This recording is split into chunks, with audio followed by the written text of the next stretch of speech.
Chicago glittered differently when money wanted to be admired.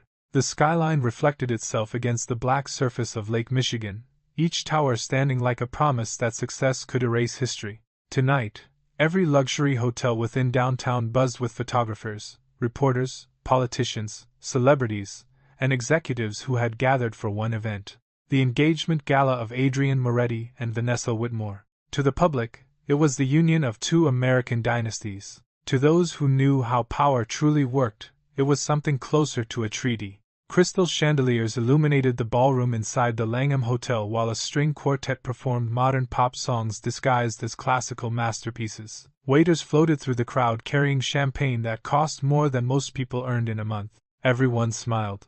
Everyone watched. Everyone judged. At precisely 8 o'clock, Adrian Moretti entered the ballroom. Conversation softened almost instantly.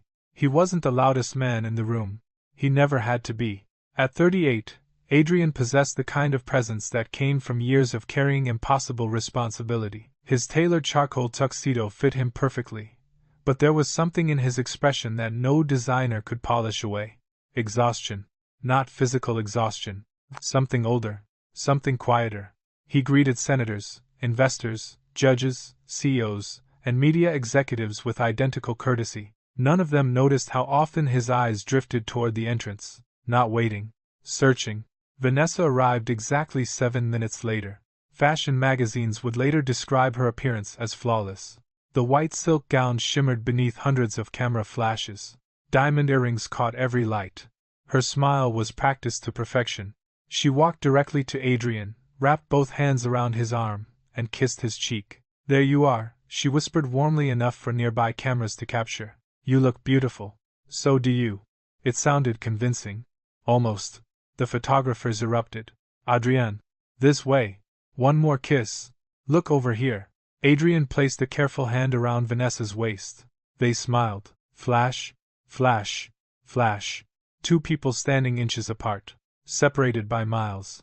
Across the ballroom, Elena Brooks adjusted the evening schedule on her tablet. She had attended dozens of corporate events over the past 3 years as Adrian's executive assistant. She knew which donor disliked waiting, which politician preferred introductions before speeches, which journalists could be trusted, which ones sold stories. Invisible people noticed everything. That was the advantage of being an assistant. Nobody looked at you long enough to realize you were paying attention. "Miss Brooks?" She turned.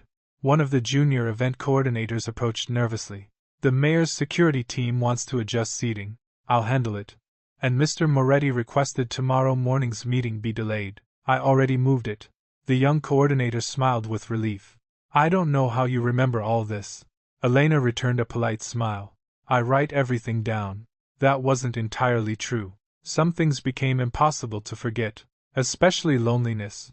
Across the room, Adrian watched Elena solving 3 different problems before anyone else realized they existed. She moved quietly, never dramatic, never demanding recognition. He couldn't remember the last time she'd taken a vacation, or left work exactly on time, or complained. That thought bothered him, more than it should have. Vanessa followed his gaze. "The assistant again?" Adrian looked back. "She keeps the company running." Vanessa laughed softly. "You always defend your employees. They deserve it." Her smile remained. Her eyes changed. "For someone so loyal," she said gently, "you never notice who's loyal to you." Before Adrian could answer, another group of reporters surrounded them. The moment disappeared. Later that evening, Adrian stepped onto a private balcony overlooking the river. For the first time all night. Silence. Or almost silence. The city still breathed beneath him. Traffic. Sirens. Music floating from distant rooftops. Chicago never truly slept. Behind him, the ballroom continued celebrating a future everyone assumed had already been written. His phone vibrated. Unknown number. A single message. "Don't marry her." Nothing else. No signature. No explanation. He stared at the screen. Another message appeared seconds later. "Check the security footage from Tuesday. Private garage. 10:42 p.m. Come alone." His heartbeat slowed instead of quickening. That was how Adrian reacted to danger. He became calmer. More precise. The balcony door opened quietly. Elena stepped outside. "I'm sorry," she said. "I didn't know you were out here." It's fine. She noticed his expression. Everything okay? Adrian locked the phone and slipped it into his pocket. Just business. She nodded. Neither of them believed that answer. Below them, fireworks suddenly exploded above the river as part of the celebration. The ballroom applauded. Guests rushed toward the windows. Color flooded the night sky. Elena looked upward. They're beautiful. Adrian wasn't watching the fireworks. He was watching the reflection of them in the glass behind her. For one strange moment, everything felt fragile, like the city itself was holding its breath. Far below, across the street, inside a parked black SUV, someone lifted a camera with a long lens. The shutter clicked. Once, twice, 3 times. Then the vehicle disappeared into Chicago traffic.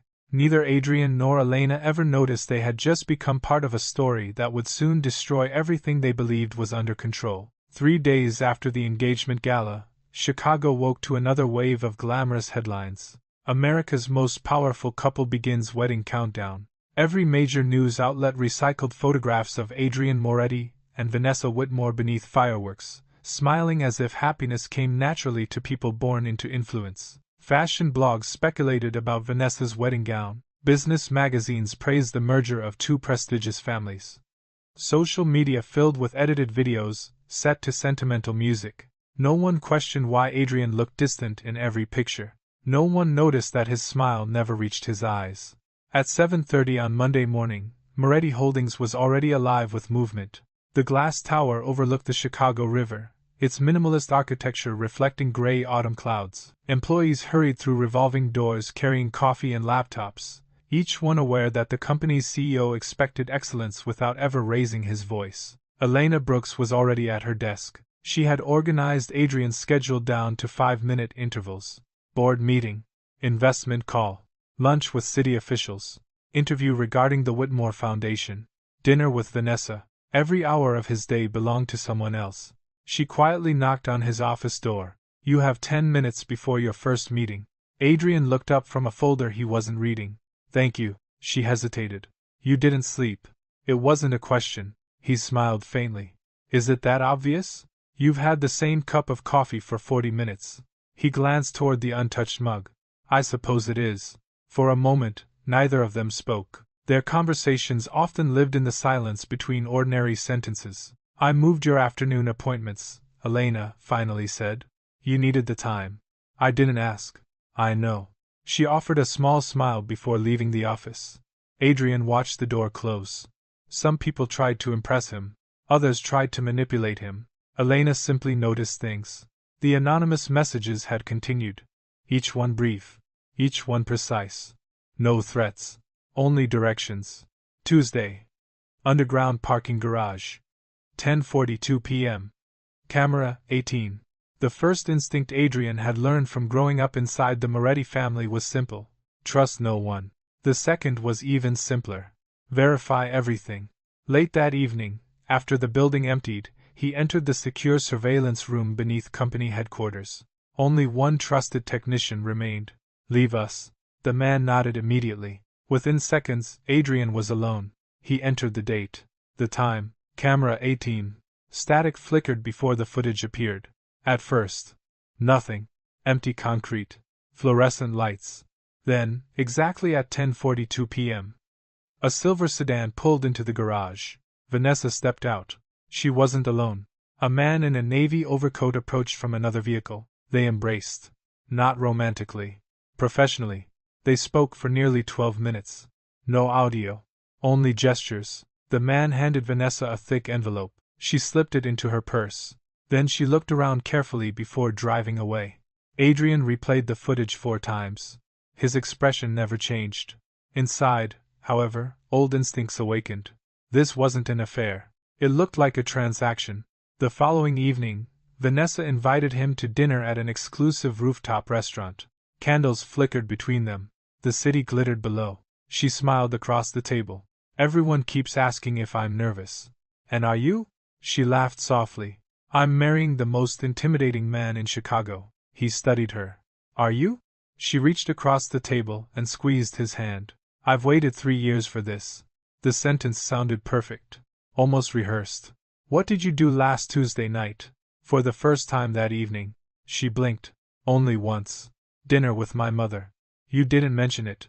It wasn't important. Where? She picked up her wine. I don't remember. Most people lied with words. Vanessa lied with timing. A pause too long. An answer too polished.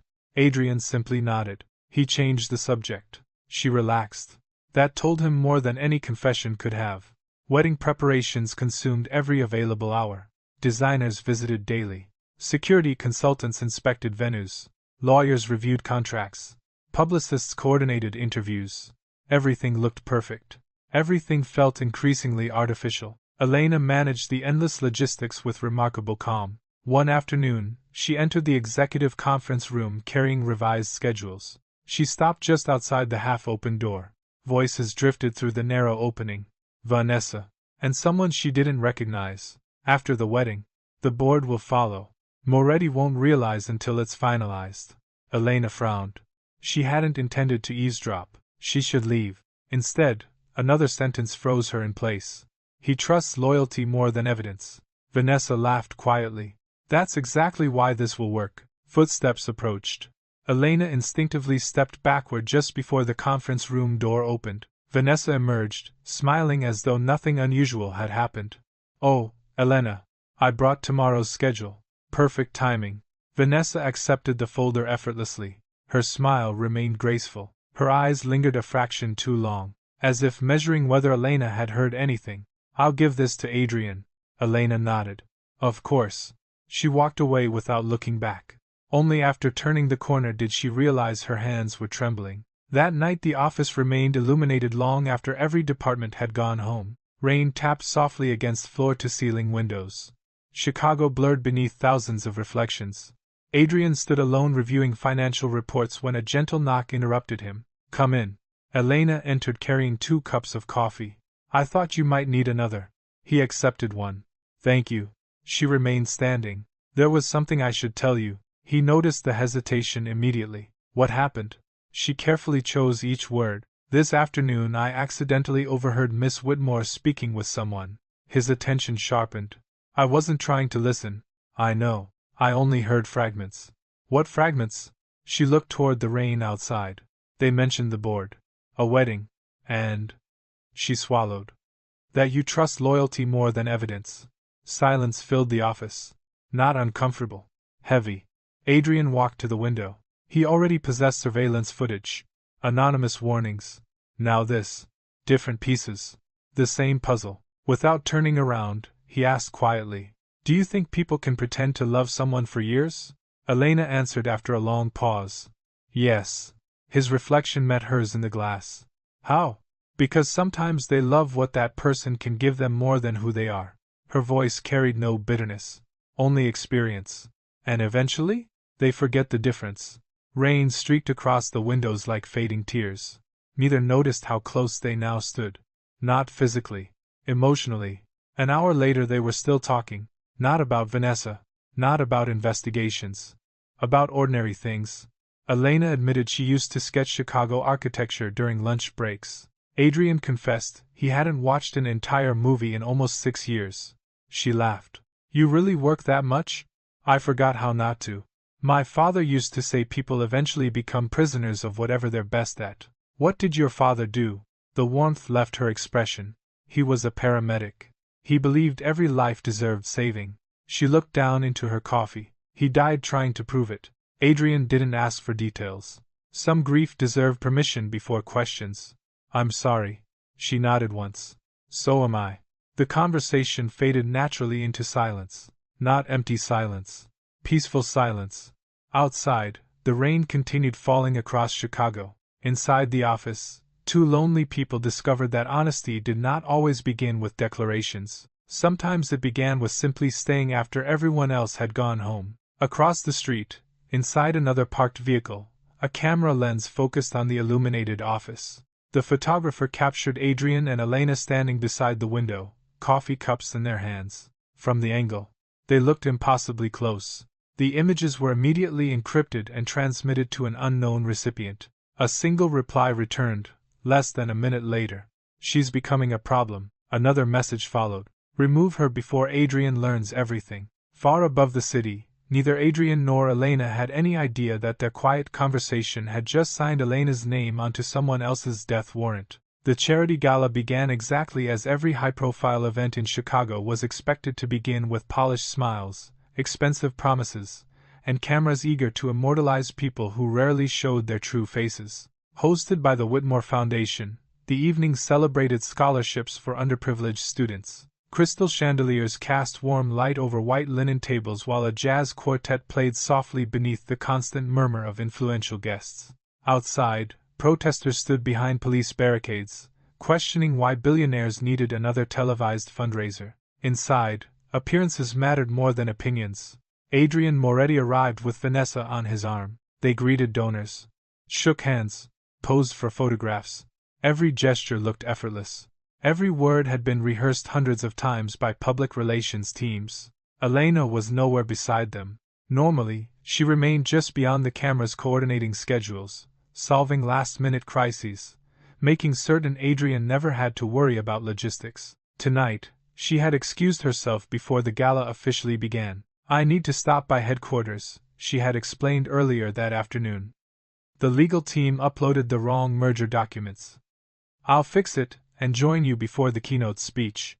Adrian had nodded without thinking much about it.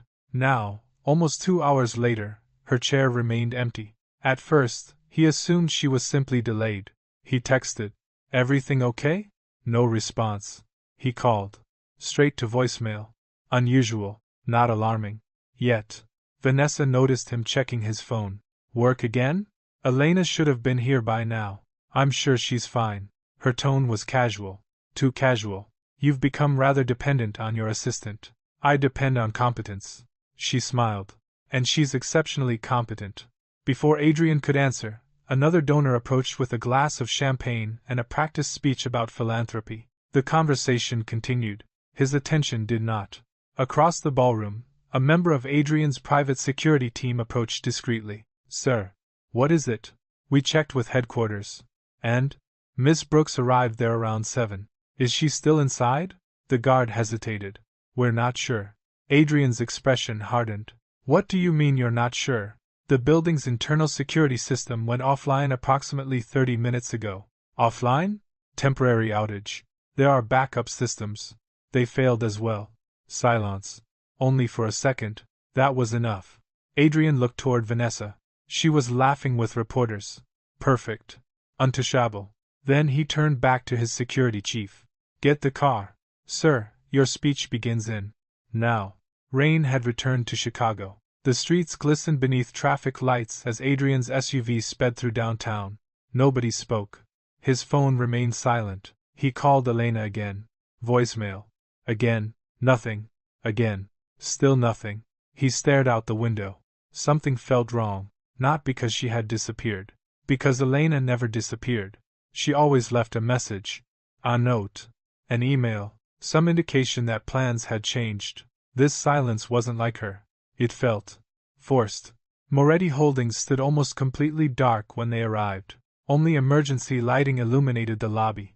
The night receptionist looked startled. "Mr. Moretti, I wasn't expecting. When did Miss Brooks leave?" I don't know. Did anyone see her?" "No." His security chief interrupted through an earpiece. "Building cameras are disabled." "Every floor?" "Every floor." Adrian's heartbeat remained steady. Years inside organized crime had taught him that panic wasted time. Precision saved lives. "Search the building." Security teams scattered. Adrian headed toward the executive floor. The elevator seemed painfully slow. Each passing floor increased the silence pressing against his chest. 22nd floor. The doors opened. The office lights were off. Only Elena's corner office showed a faint glow beneath the closed door. Adrian walked quickly, then stopped. Something dark stained the carpet outside. Water? No. Blood. Fresh. His pulse surged for the first time that night. "Elena." No answer. He grabbed the handle. Locked. He knocked hard. "Elena." Silence. One of the security guards caught up behind him. "Stand back." Adrian didn't. He slammed his shoulder against the solid oak door. It barely moved. Again. The frame cracked. Again. The lock exploded inward. The door burst open. The room looked as though a storm had passed through it. Glass covered the floor. Bookshelves had been overturned. A desk lamp flickered violently. One window stood shattered, rain blowing inside. Near the desk, Elena. She was on the floor, struggling to stay conscious.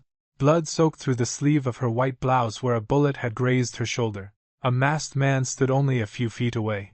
Suppressor still attached to his pistol. He hadn't expected Adrian. For one frozen heartbeat. Nobody moved. Then instinct took over. The assassin fired. Adrian shoved the heavy conference chair into the gunman's path. The shot shattered glass instead. Security officers rushed through the doorway. The attacker fled toward the broken window, disappearing onto the emergency fire escape. Gunfire echoed outside. Then, silence. Adrian was already kneeling beside Elena. He barely noticed the chaos around him. Elena. Her eyes fluttered open. She tried to smile. I messed up the office. He almost laughed. Almost. Don't talk. I think. She winced sharply. I ruined your schedule. His jaw tightened. Stay with me. One of the guards spoke urgently. We need an ambulance. Call them. They're all ready. Call them again. Nobody in that office had ever heard Adrian Moretti raise his voice. Not once. Now it echoed through the shattered room. He removed his suit jacket and pressed it firmly against Elena's bleeding shoulder. His expensive tuxedo became soaked with blood within seconds. She looked at him through blurred vision. You came. Of course I came. I thought. Her breathing trembled. You'd still be at the gala. I left. For me? The question was barely audible. Adrian answered without thinking. There was nowhere else I was going. The room fell strangely quiet. Even the security officers exchanged quick glances. Those words were never meant to be spoken aloud. Paramedics arrived within minutes. As they lifted Elena onto the stretcher, she instinctively reached for Adrian's hand. He took it immediately. Neither of them seemed aware that dozens of smartphones now filled the hallway. Employees, security staff, cleaning crews. Someone recorded everything. Adrian walking beside the stretcher, his blood-stained jacket, his hand refusing to let go of hers. His face, usually unreadable, completely stripped of its composure. Fear. Raw. Unhidden. Human. By midnight, the footage had reached social media. Someone anonymously uploaded a 30-second clip titled, Mafia CEO abandons Fiancée charity gala to save his assistant. Within an hour, millions had watched it. News anchors debated whether the relationship had crossed professional boundaries. Influencers slowed the video frame by frame, pointing out the way Adrian looked at Elena. Relationship experts analyzed body language. Anonymous insiders claimed the affair had lasted for months. Hashtags exploded. Number the assistant. Moretti scandal. Wedding in crisis. No one knew the truth. The internet had already decided. Near dawn, Adrian stood outside the emergency operating room at Northwestern Memorial Hospital. Blood still stained the cuffs of his white dress shirt. He hadn't changed. Hadn't slept. Hadn't answered a single call. His phone vibrated again. Vanessa. Ignored. Again. Ignored. Then a message arrived. I heard about Elena. Are you coming back to the hotel? He stared at the screen without replying. A few seconds later, another anonymous message appeared. Different number. Only one sentence. She wasn't the target anymore. Adrian frowned. Before he could think, a second message followed. Now she knows too much. His grip tightened around the phone. For the first time since this nightmare began, he understood something terrifying. The attack on Elena had never been random. Someone had tried to silence her, which meant she had unknowingly seen or heard something important enough to kill for. Behind the operating room doors, surgeons fought to save Elena Brooks. Outside, Adrian Moretti finally accepted the truth he had spent weeks resisting. This conspiracy was no longer about his engagement. It had become a war. And anyone standing beside him had just become a target. The sunrise over Chicago arrived without mercy. By 6 o'clock, every major news network had replayed the hospital footage hundreds of times. The clip lasted only 32 seconds, yet it had become the city's obsession. Adrian Moretti, known for years as the cold, disciplined head of the Moretti Empire, was seen running beside a hospital stretcher, his white dress shirt stained with Elena Brooks's blood. The most replayed frame showed him refusing to let go of her hand as the emergency room doors closed between them. To millions of viewers, it wasn't evidence of an attempted murder. It was evidence of love. Morning talk shows debated whether America had witnessed the moment a powerful man chose his real soulmate. Entertainment blogs labeled Elena the other woman before learning a single fact about her. Anonymous insiders claimed she had been quietly manipulating Adrian for years. Others insisted Vanessa had always known. No one asked the simplest question: who had tried to kill Elena? The scandal was easier to sell than the truth. Inside Northwestern Memorial Hospital, silence replaced television noise. Elena awoke to the rhythmic beeping of heart monitors. Her shoulder burned with every breath. Sunlight filtered through half-closed blinds, illuminating a bouquet of white lilies she did not recognize. She blinked slowly. A nurse noticed. "Good morning." "What? You've been unconscious for almost 14 hours. Elena looked toward the doorway. The chair beside her bed was occupied. Adrien, still wearing the same wrinkled trousers from the gala. His jacket was gone. His sleeves remained stained where dried blood refused to wash away. He had fallen asleep sitting upright. The nurse smiled gently. He never left. Those 3 words hurt more than the wound in Elena's shoulder. A few minutes later, Adrien opened his eyes. For the first time in years, he looked disoriented. Then he saw Elena watching him. Relief crossed his face before he could hide it. "You're awake." "I am." "How do you feel?" She attempted a smile. "I've had better Mondays." He laughed quietly. A small laugh. Honest. Probably the first genuine one either of them had heard from him in months. The silence that followed wasn't uncomfortable. It was fragile. Finally, Elena spoke. "You shouldn't be here." "I disagree. The company needs you. It has executives. Vanessa needs you." His expression changed. "No." She frowned. "You're getting married in 6 weeks." "I know. And you're sitting beside your assistant's hospital bed." "I know. People are talking. They always do." Elena looked toward the television mounted on the opposite wall. Muted headlines scrolled beneath footage of the gala. "Moretti love triangle? Who is Elena Brooks? Wedding in trouble?" She closed her eyes. "This is my fault." Adrien stood. "Now. If I hadn't stayed late. No. If I hadn't overheard. No." His voice remained calm, but firm enough to stop her. "The only people responsible are the ones who pulled the trigger." She stared at him. "You still think they'll come back?" "I don't think." "You know." He didn't answer. His silence was answer enough. Across town, Vanessa Whitmore faced cameras outside her family's foundation headquarters. She wore cream-colored silk, minimal makeup, no jewelry beyond her engagement ring. She looked heartbroken, perfectly heartbroken. "I want everyone to know," she told reporters, "that my prayers remain with Elena Brooks. No woman deserves violence." Questions erupted instantly. "Miss Whitmore, do you believe your fiancé is having an affair?" She lowered her eyes. "I believe stress changes people." Another reporter shouted, "Are you postponing the wedding?" She hesitated just long enough for every camera to capture the emotion. "Adrien has always carried enormous responsibility." A tear formed. "Not enough to fall. Enough to shine. I only hope he remembers the promises we've made to each other." She walked away. Within an hour, the interview had gone viral. Comment sections exploded with sympathy. Poor Vanessa. She handled that with such class. That assistant destroyed everything. Public opinion shifted almost completely in Vanessa's favor, exactly as she intended. Later that afternoon, inside an office hidden beneath an abandoned warehouse on the south side, Vanessa's performance disappeared. She entered the room without smiling. 3 men waited around a polished conference table. One of them slid a folder toward her. "The assassination failed." "I noticed." "The girl survived." Vanessa's jaw tightened. "Then we move faster." "The board? They'll vote after the wedding." "And Adrien? He still believes this is personal." She almost laughed. "He hasn't realized we're taking everything." Another man leaned forward. "What if he cancels the ceremony?" Vanessa looked at him with icy confidence. "He won't." "How can you be certain?" "Because Adrien Moretti was raised to believe duty matters more than happiness." She folded her hands calmly. "And people like Adrien always sacrifice themselves before disappointing their families." No one in the room questioned her. That confidence made her dangerous.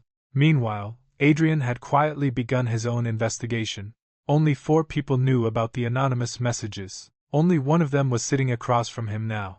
Former FBI analyst Daniel Mercer examined photographs spread across Adrien's private conference room. The attack wasn't professional. Adrien raised an eyebrow. He nearly killed her. He nearly failed. Daniel pointed toward crime scene images. Professionals don't leave shell casings. They don't smash windows. They certainly don't miss twice. You think it was staged? I think someone wanted Elena dead. He paused. But someone else wanted you to arrive before she died. Adrian's eyes narrowed. So I'd see it? Daniel nodded. Someone wanted this to become public. Adrian remembered every camera phone in the hallway, the uploaded footage, the perfectly timed media frenzy. None of it felt accidental anymore. 3 days later, Elena was discharged from the hospital. She expected to return quietly to her apartment. Instead, 3 news vans waited outside. Photographers surrounded the hospital entrance. Microphones extended toward her. Elena, did you steal Adrian Moretti from his fiancée? Were you two having a secret relationship? Did he spend the night in your hospital room? Security pushed reporters back. Camera shutters exploded like machine gun fire. Elena froze. She had never experienced anything like this. Adrian stepped in front of her, without hesitation. His broad shoulders shielded her from dozens of lenses. No questions. A reporter shouted louder. Mr. Moretti. Is Elena Brooks the reason you're reconsidering your marriage? Adrian stopped walking. Every guard around him became tense. He turned slowly. His voice remained controlled. My assistant was nearly murdered. He looked directly into the cameras. The fact that some of you believe gossip is more important than attempted homicide says more about this city than it does about either of us. No one spoke. For several seconds, absolute silence surrounded the entrance. Then Adrian turned back toward Elena. Let's go. Inside the waiting SUV, neither spoke immediately. Chicago drifted past outside the tinted windows. Finally, Elena broke the silence. You shouldn't keep protecting me. I'm not protecting you. She looked at him. I'm protecting the truth. She shook her head. People don't believe the truth. They will. What if they don't? He looked out the window. Then I'll live with that. She studied his profile. This scandal could cost you your marriage. My marriage was already in trouble. It could cost you the company. I can build another company. It could cost you everything. Only then did he turn toward her. His voice was almost a whisper. I've spent my entire life watching innocent people pay for choices made by powerful men. He held her gaze. I'm done letting that happen. Something inside Elena shifted. Not because he had declared love. He hadn't. He had simply made a choice. To stand beside someone the entire world had already judged. Sometimes that required more courage than romance ever could. That evening, Adrian insisted Elena stay temporarily at the heavily secured Moretti estate until the investigation progressed. She resisted immediately. I'll only make things worse. No. They'll think. They already think. I don't belong there. His answer came without hesitation. You belong somewhere safe. She wanted to argue. Instead, she quietly looked out the car window. For the first time since the shooting, tears escaped before she could stop them. Not because she was afraid. Because guilt had become heavier than fear. She believed Adrian was losing everything because of her. She didn't know that, at that very moment, Vanessa was already arranging the next phase of her plan. The failed assassination had only changed one thing. If Elena could no longer be erased quietly, she would be destroyed publicly. And if Adrian chose to stand beside her, then the empire itself would burn with them. The first crack in an empire was never loud. It began with a hesitation, a delayed signature, a meeting cancelled without explanation, a trusted friend avoiding eye contact. For Adrian Moretti, the collapse did not begin with gunfire. It began with silence. 1 week after the attack on Elena Brooks, the Moretti estate no longer resembled a family home. It had become a fortress. Armed security patrolled the grounds day and night. Every vehicle entering the estate was searched twice. Phones were encrypted. Meetings were held behind soundproof walls. Even longtime employees noticed the difference. The house itself seemed to hold its breath. Elena occupied one of the guest suites overlooking the gardens. Her shoulder healed slowly, though the stitches hurt far less than the guilt she carried. Every newspaper blamed her. Every television panel questioned her. Every stranger online believed they knew her. She stopped reading the comments after discovering thousands of messages calling her a gold digger, a homewrecker, and worse. None of them knew she had almost died. None of them cared. Adrian buried himself in work. Not corporate work. War. His private investigation had grown far beyond anonymous messages and surveillance footage. Daniel Mercer sat across from him in the estate's underground security room, where several monitors displayed financial records, board communications, and phone logs. I found something. Adrian looked up. Daniel placed 3 folders on the table. They don't seem connected. They are. The first folder contained wire transfers. Millions of dollars, hidden through shell corporations in Delaware, Luxembourg, and the Cayman Islands. The money eventually reached companies connected to one man, Viktor Sokolov, a longtime rival whose criminal network had spent nearly a decade trying to dismantle the Moretti organization. Adrian opened the second folder. Photographs. Vanessa. Different hotels. Different cities. Different dates. Always meeting the same people. Always careful. Always believing no one was watching. The third folder contained something far more dangerous. Minutes from confidential Moretti board meetings. Information that should never have left company headquarters. Someone inside the organization had been feeding secrets to the enemy for months. Adrian leaned back slowly. So, Daniel folded his arms. It was never just Vanessa. No. You've got a leak. Adrian's voice became almost emotionless. I've got a family. That evening, Adrian invited every executive and senior family member to the estate under the pretense of discussing wedding security. 23 people sat around the enormous walnut conference table. Uncles, cousins, lawyers, financial advisors, executives who had known Adrian since childhood, people who had attended his father's funeral, people he had trusted with his life. He looked around the room. For years, these faces had represented loyalty. Now, every smile looked like a mask. His uncle, Matteo, broke the silence. What's so urgent? Adrian calmly closed the conference room doors. I have a question. Everyone waited. If someone wanted to destroy this family, his eyes moved slowly around the table. Where would they begin? A few people exchanged confused glances. Others looked annoyed. Only one person looked afraid. Very briefly. Richard Lawson, Chief Financial Officer. Adrian noticed. He noticed everything now. The meeting ended without confrontation. That disappointed several people. Adrian had intentionally revealed nothing. He wanted to see reactions. Fear always arrived before confession. Later that night, Elena wandered into the estate library. Sleep refused to come. Rows of old books surrounded her. Most dealt with business, history, law. Very few novels. She smiled faintly. It suited Adrian somehow. A quiet voice interrupted her thoughts. Couldn't sleep either? She turned. Adrian stood in the doorway carrying 2 cups of tea. You drink tea? When coffee stops working. She accepted the cup. Thank you.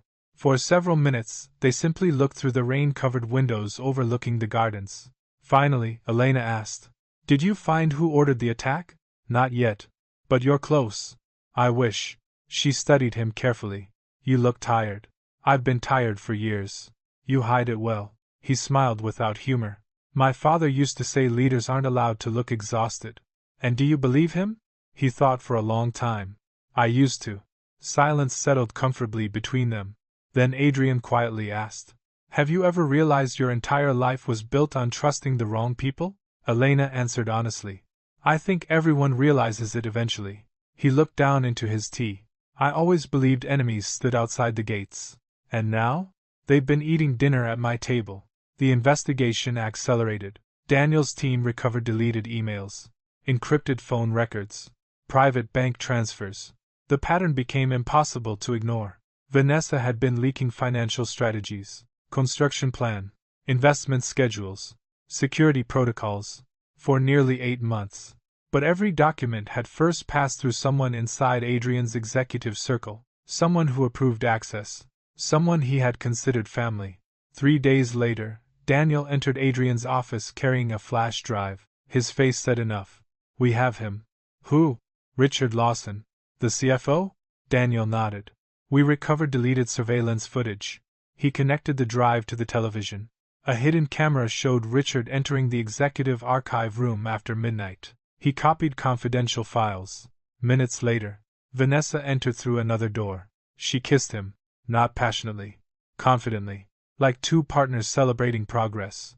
Adrian watched the footage without blinking. Daniel quietly stopped the video. I'm sorry. Adrian remained perfectly still. Richard had attended Adrian's college graduation. Richard had held his newborn niece. Richard had promised Adrian's dying father that he would protect the family. Every memory suddenly became contaminated. That afternoon, Adrian drove alone to the cemetery. Rain had soaked the stone pathways. His father's grave overlooked Lake Michigan. He stood there for nearly an hour. No security. No advisors. No bodyguards. Just the son speaking to a man who could no longer answer. I did everything you asked. His voice barely carried through the rain. I protected the family. I expanded the business. I kept every promise. He looked down at the engraved name. But somewhere, his eyes closed. I stopped protecting myself. Back at the estate, Elena found him sitting alone on the terrace after sunset. She didn't ask where he had been. She simply sat beside him. Neither spoke immediately. Finally, Adrian handed her a photograph. Richard, Vanessa, together. She stared quietly. So it was true. Worse, they've been planning this for months. He nodded. I don't understand. What? Why stay engaged if she never loved you? Adrian looked toward the dark gardens. Power. And Richard? He loved power even more. Elena carefully returned the photograph. I'm sorry. He looked at her. For what? You trusted people who didn't deserve it. His answer came almost instinctively. So did you. She frowned. My father. Her eyes lowered. He trusted the wrong man during his last ambulance call. She had never spoken about that night. Not until now. He answered an emergency. Her voice trembled. It turned out to be a trap between two gangs. He never came home. Adrian listened without interrupting. I spent years believing trust was weakness. She looked at him. Then I met you. He held her gaze. And? You kept proving me wrong. Neither realized how much those words meant. No confession followed. None was needed. Sometimes affection revealed itself not through romance, but through the willingness to share old wounds. Just before midnight, alarms suddenly echoed through the estate. Daniel burst into the security room. Adrienne, what happened? The board. What about it? They've called an emergency vote. For tonight? Daniel nodded grimly. Someone forged your authorization. Adrian's expression hardened. What are they voting on? Daniel placed the document on the table. The title alone explained everything. Emergency resolution. Immediate removal of Adrian Moretti as Chief Executive Officer of Moretti Holdings.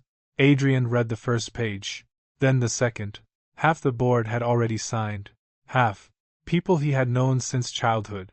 People who had toasted his engagement. People who had called him family. At that moment, Adrian understood a truth more devastating than any assassination attempt. Bullets could wound the body. Betrayal wounded everything else.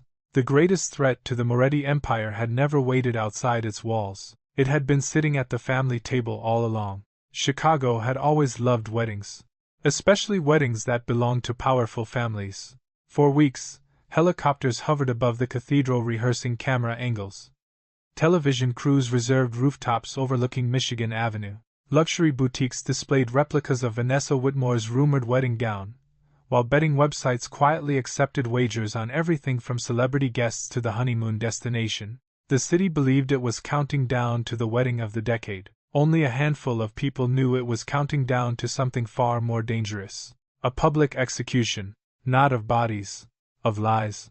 The emergency board vote had been postponed by only 48 hours after Adrian's legal team challenged the forged authorization. It bought him time, nothing more. Daniel Mercer stood before a digital display inside the Moretti Estate's underground operations room. Every screen showed a different piece of evidence. Financial transfers, surveillance footage, phone records, voice recordings, bank accounts, photographs. Lines connected names across the screen until the conspiracy resembled a spider's web stretching through politics, business, organized crime, and Adrian's own family. Daniel folded his arms. We have enough. Adrian remained silent. You could go to federal prosecutors. Silence. You could arrest Richard. Silence. You could cancel the wedding today. Finally, Adrian spoke. No. Daniel frowned. They're expecting me to run. So don't. They've spent months building this stage. His eyes remained fixed on the evidence wall. I'll let them perform. Daniel understood immediately. You want everyone together. Exactly. The cathedral. The board, the media, the politicians, the investors. Adrian turned toward him. No one leaves before the truth does. News of the wedding proceedings spread quickly. Commentators called it romantic, proof that love had survived scandal. Vanessa encouraged every interview, every magazine cover, every televised appearance. Standing beside Adrian, she looked radiant. She also looked victorious.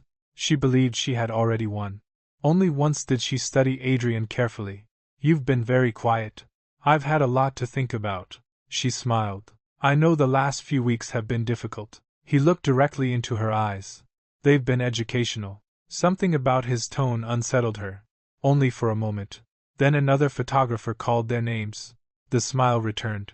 Elena watched the interviews from the estate library. Each headline felt heavier than the last.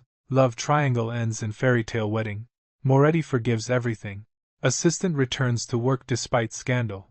She turned the television off. The room instantly became quieter. She heard footsteps behind her. "You should be resting, Adrienne." She didn't look at him. "You shouldn't be marrying her." "I know." "Then don't." "It isn't that simple." She stood slowly. "It is exactly that simple." "No, it isn't." He walked toward the window overlooking the gardens.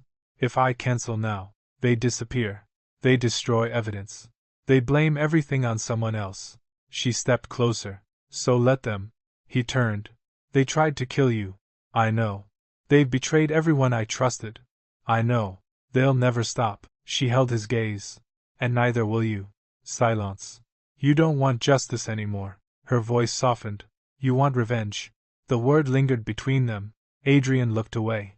"I don't know the difference anymore." Elena's eyes filled with quiet sadness. "My father did." He looked back. "He used to tell me revenge convinces us we're healing." She paused. "But all it really does is make sure someone else keeps bleeding." That night Adrian found himself unable to sleep. He wandered into the estate chapel. It had not been used in years. Dust covered the wooden pews. Candles remained unlit. He sat alone beneath stained glass windows depicting forgiveness. An unfamiliar feeling settled inside him. Not fear. Not anger. Something heavier. Regret. He realized he could no longer remember the last decision he had made simply because it was right. Every choice lately had been measured by strategy, control, survival. He wondered whether Elena was right, whether revenge had quietly become another prison. Meanwhile, Vanessa celebrated. Inside the penthouse suite of a luxury hotel, Richard Lawson poured champagne. "To tomorrow." Vanessa accepted the glass. "Tomorrow changes everything." Richard smiled. "The board is ready." "The accounts?"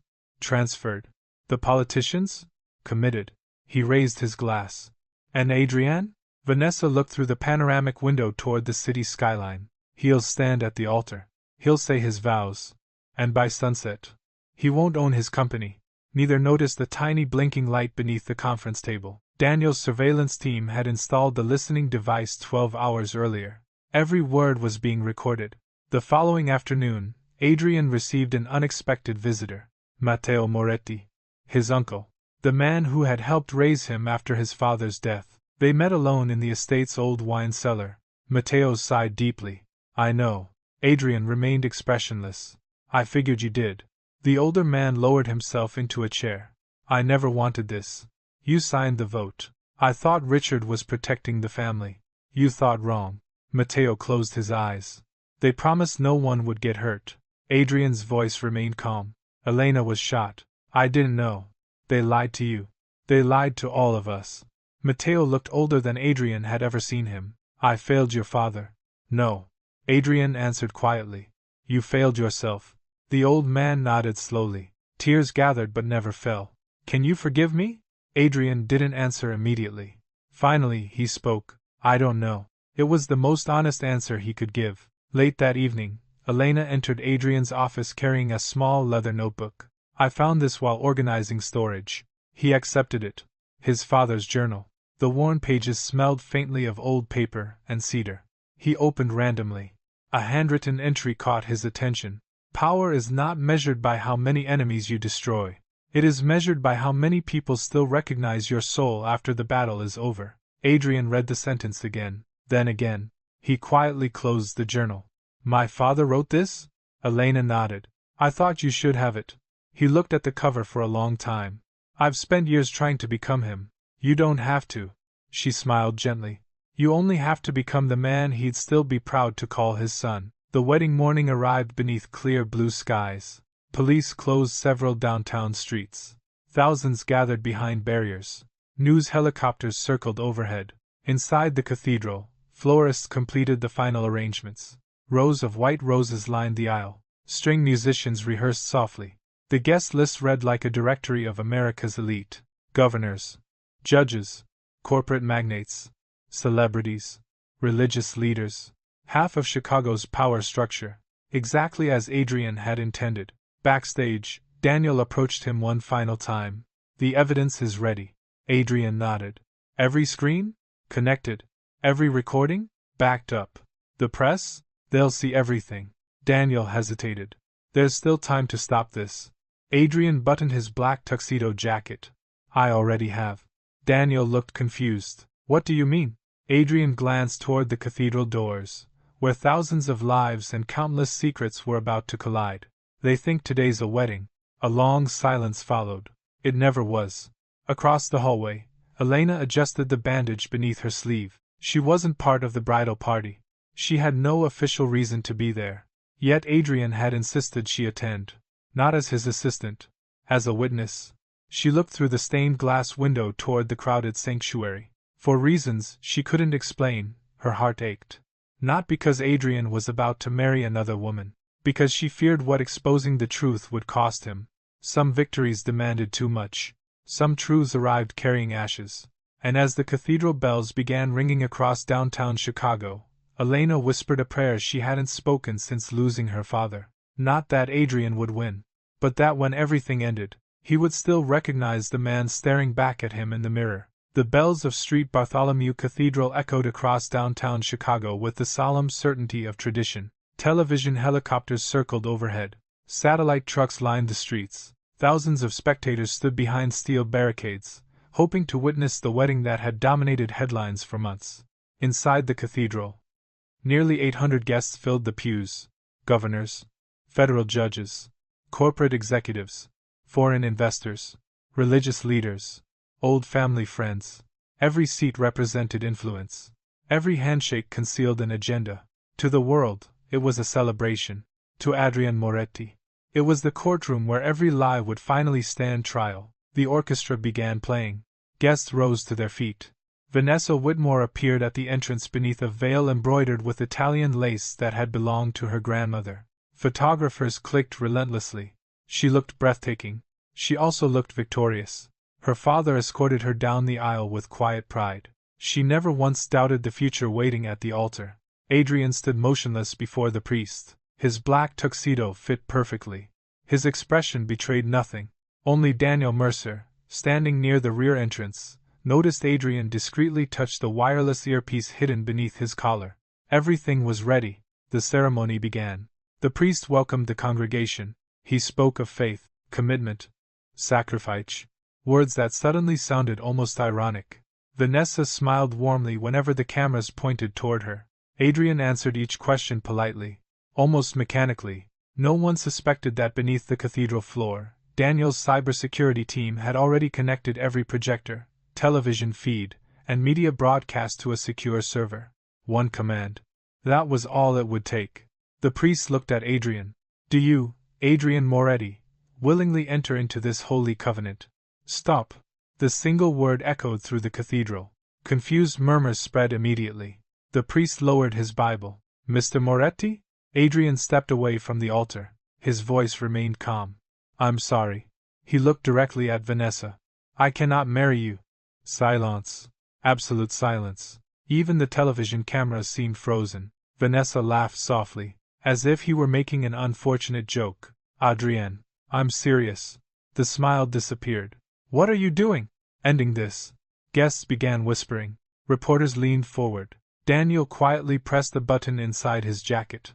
Every giant screen inside the cathedral suddenly flickered. Then, video. Security footage from the underground parking garage. Vanessa accepting the envelope. Another clip. Hotel meetings with Viktor Sokolov's associates. Another.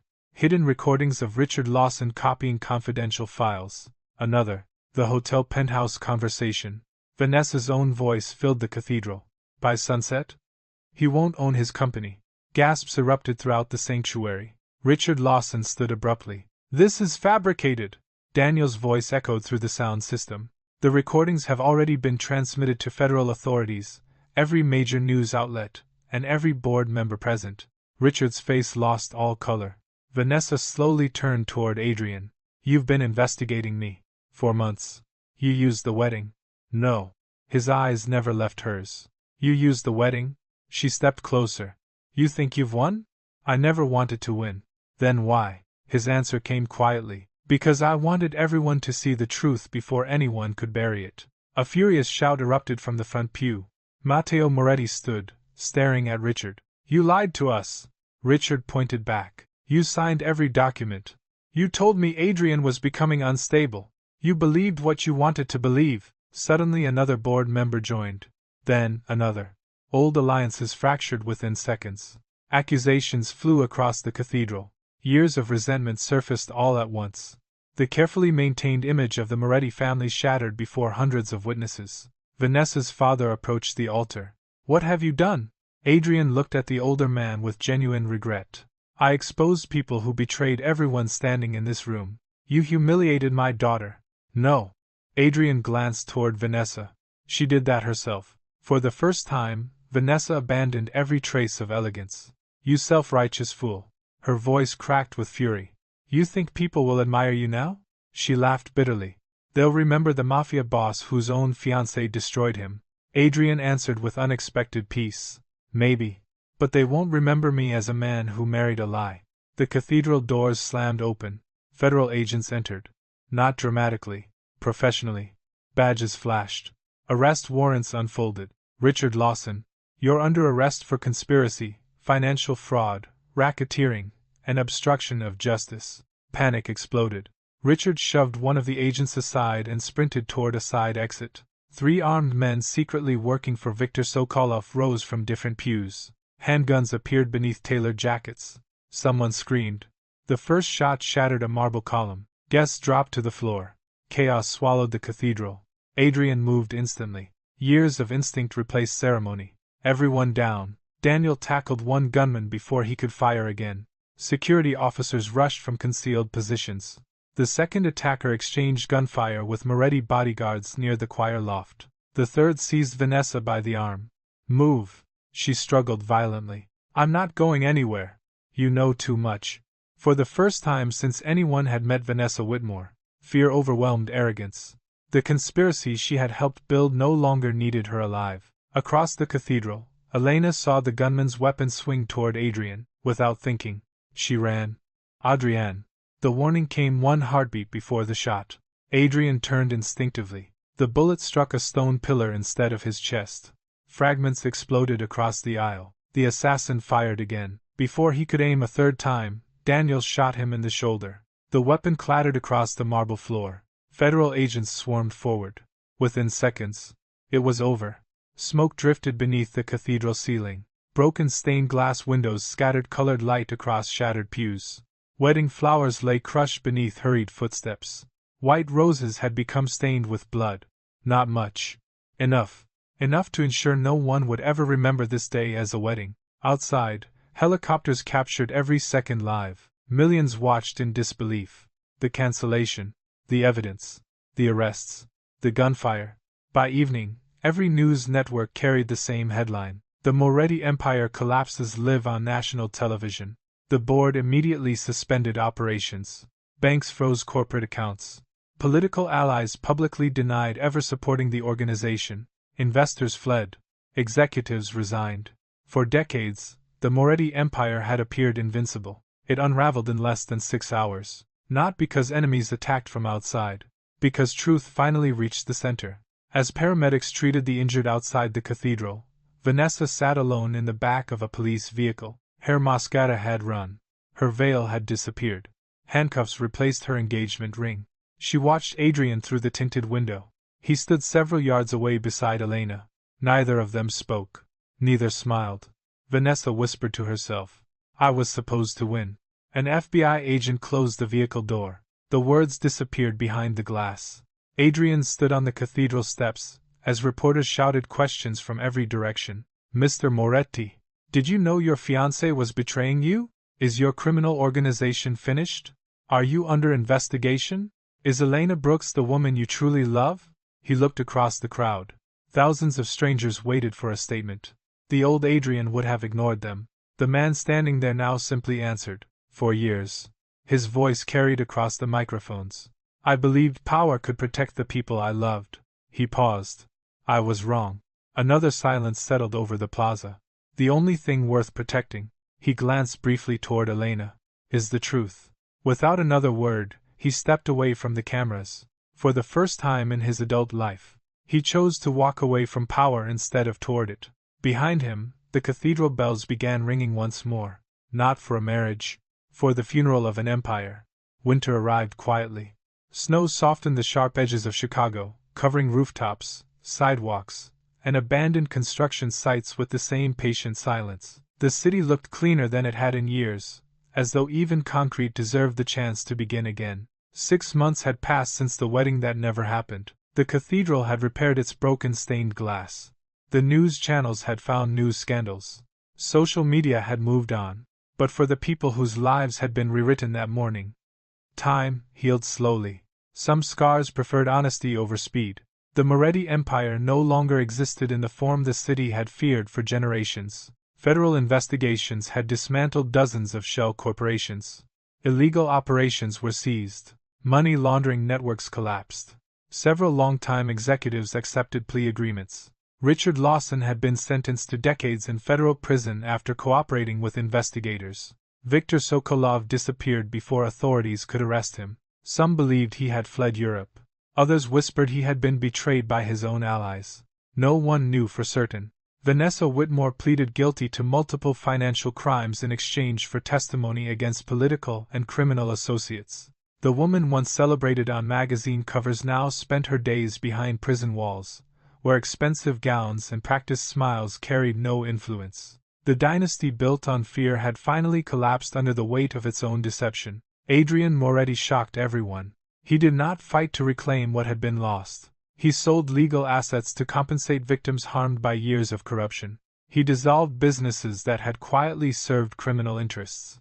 He established a charitable foundation in his father's name, funding emergency medical training, scholarships, and neighborhood violence prevention programs. Reporters called it an image rehabilitation campaign. Those who truly knew him understood something different.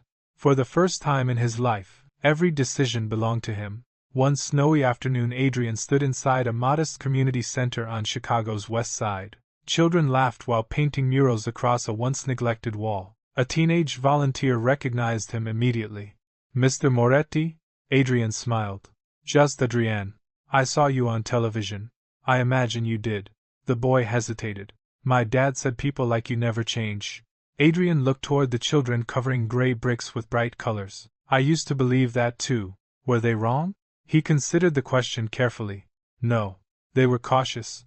The teenager nodded thoughtfully. "There's a difference." "There is." Across town, Elena Brooks had returned to work. Not as an assistant. Not anymore. She accepted a leadership position directing Adrian's new foundation. The office occupied only one floor of a renovated brick building instead of an entire glass skyscraper. There were fewer security guards, fewer expensive suits, more volunteers, more laughter. The work exhausted her in entirely different ways. It also allowed her to sleep. One afternoon, she found Adrian assembling bookshelves for a literacy program because several volunteers had canceled. She folded her arms. The former head of Chicago's most powerful organization. He looked up, screwdriver in hand. "Building furniture. We're saving money." She laughed. "You put the shelves on backwards." He examined them. "I did. I'll help." Together, they quietly disassembled everything and began again. No cameras. No bodyguards. No headlines. Just two people solving an ordinary problem. It somehow felt extraordinary. Later that evening, they walked along the Lake Michigan shoreline. The wind carried the sharp scent of winter. City lights shimmered across the dark water. Neither hurried to fill the silence. Eventually, Elena spoke. "I used to think loving someone meant protecting them from every painful thing." Adrian listened. My father. She smiled sadly. I couldn't save him. You were a child. I know. I spent years trying to save everyone afterward. She stopped walking. I even tried to save you. He looked at her. You did? No. I tried to save you from becoming yourself. Snowflakes settled quietly across her coat. I finally realized. She searched for the right words. Love isn't rescuing someone from every scar. He waited. It's believing they can survive carrying them. The lake remained still. Adrian's eyes reflected the distant skyline. I've been carrying mine for a long time. I know. I'm not sure they'll ever disappear. She reached for his hand. Not dramatically. Not hesitantly. Simply because it felt natural. They don't have to. Their fingers intertwined. No one's asking you to forget. A gentle silence settled between them. Finally, Adrian spoke. I have something. He reached into his coat pocket and removed the worn leather journal that had belonged to his father. He opened to the final page. There was one entry I never showed you. She stepped closer. The handwriting had faded with age. If my son ever reads this after I'm gone, I hope he learns one lesson sooner than I did. A family is not the people who inherit your name. A family is the people who remain after the truth costs you everything else. Adrian closed the journal. I used to think losing the empire meant losing my family. And now? He looked at Elena. I finally know the difference. Spring slowly replaced winter.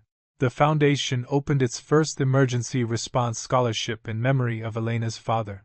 At the dedication ceremony, paramedics, firefighters, teachers, and neighborhood families gathered beneath bright blue skies. There were no celebrities. No politicians seeking cameras. No luxury limousines. Only ordinary people. Adrian stood near the back while Elena addressed the audience. My father believed every life deserved saving. She paused. I spent years believing his kindness killed him. She looked toward Adrian. I understand now that kindness wasn't his weakness. It was his courage. Applause rose gently across the courtyard. Not loud. Sincere. After the ceremony, they visited the cemetery together. Two graves stood only a short walk apart. Elena placed fresh white lilies before her father's headstone. Adrian knelt beside his father's grave. Neither interrupted the other's quiet conversation with the past. When they finished, they met again beneath an old oak tree. You know. Elena smiled. I think they'd have argued. Our fathers? She laughed. About everything. Adrian smiled. They probably would, and eventually become friends. I think so. They stood there a little longer, saying nothing. Sometimes silence honored people better than speeches.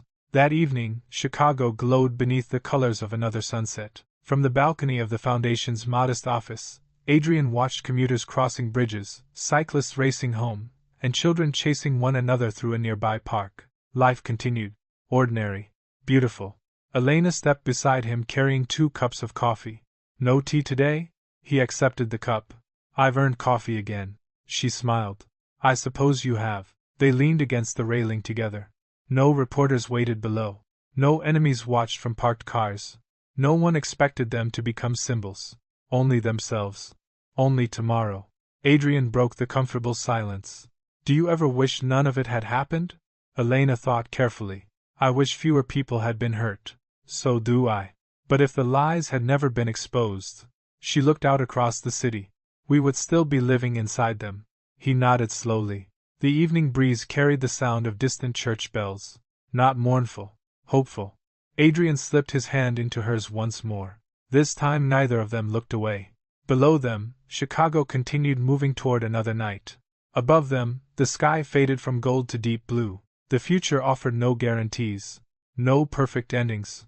No promise that pain would never return. Only one quiet certainty remained. Forgiveness had never meant forgetting betrayal. Love had never meant erasing scars. Freedom had never meant escaping the past. It meant refusing to let the past decide who they would become. And for the first time in many years, Adrian Moretti walked forward without the weight of an empire on his shoulders. Beside him, Elena Brooks walked without the burden of trying to save everyone she loved. Together, they discovered that the strongest doors were not the ones built to keep the world out. They were the ones people chose to open again after believing they never could.